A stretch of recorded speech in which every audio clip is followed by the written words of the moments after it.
was Mary Pritchett. She was a loving mother, but she battled with severe mental illness, so life was hard. As a child, we lived in a lot of homeless shelters, and my mom wanted a better life for us. So she began to save up any money she could from her disability check so she could buy us a home. We found one. It was an abandoned home. It needed a lot of work. It needed sheetrock and walls, but it was a home.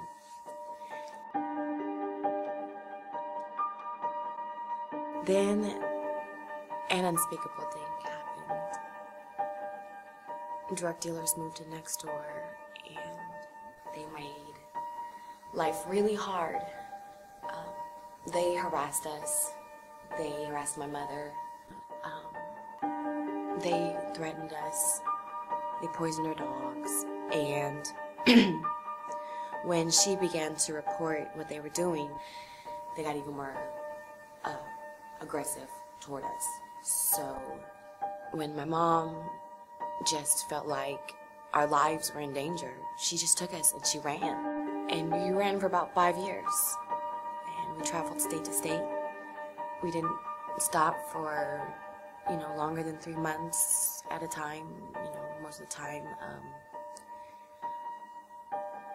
we just stayed where we could. We slept in our car, rest areas, truck stops, Walmart parking lots. We stayed in homeless shelters, battered women's shelters. Anywhere was warm, really. The state parks were the best. They're my favorite. Life was hard. But at 17, my mom sent me away back to Kansas City. And when I first got here, I just wanted to have roots. I wanted to sit still. I wanted to go to school. I wanted to have a home, a place to sleep. I wanted to get a job. So I did all those things. I got my GED. I found a church home. I found godly, Christian, like-minded friends. And I got plugged in. I got involved. And we did so much together. We excelled together. We were on the buses, witnessing, we were on street corners, dancing, we were singing and just performing and doing everything we could just to spread the message of Christ. But in 2003, my life came to a screeching halt. I was sexually assaulted. And 5 months later, I was diagnosed with Crohn's disease.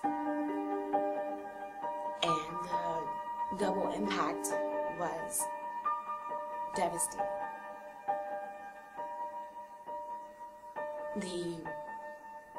The mental pain, the physical pain. I couldn't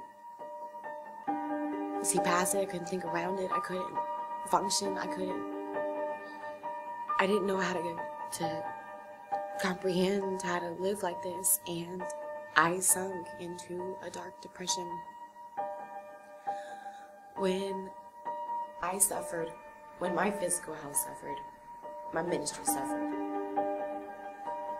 I lost needed contact with friends. When I couldn't be the ride to church, when I couldn't be the ride to the mall, when I couldn't have friends over because I was sick, I lost needed contact, and I sunk into a dark depression, and it lasted for years. It was throughout those dark beginnings of pain that God was whispering to me, "Be of good courage. I will strengthen thine heart." And he just kept repeating, "Be of good courage. I will strengthen thine heart."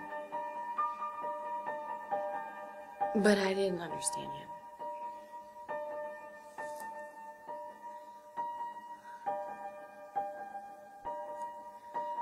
After years of struggling to live with physical pain, I finally realized the glorious truth that God gave me all those years ago. He said, "Be of good courage. I will strengthen thine heart." I don't have to have the strength, because I didn't. I didn't have the strength. I just had to have the courage to keep pressing for it, the courage to put one foot in front of the other and to keep trying and to keep pushing and to keep moving and to keep growing and just to hold tight to it. I just had to have the courage. On November 11th of 2012, a message was preached titled "Touched by an Angel," and it was a very powerful message. But what was more powerful was the prayer at the end.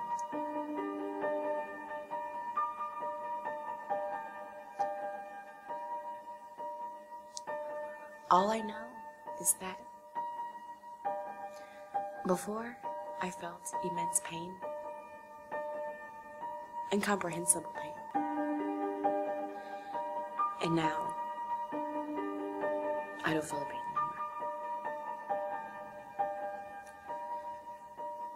There is no measure to what God can do. He can touch one's heart, mind, body, or soul, and take the broken pieces and put them back together again, and make them whole like they were never chipped.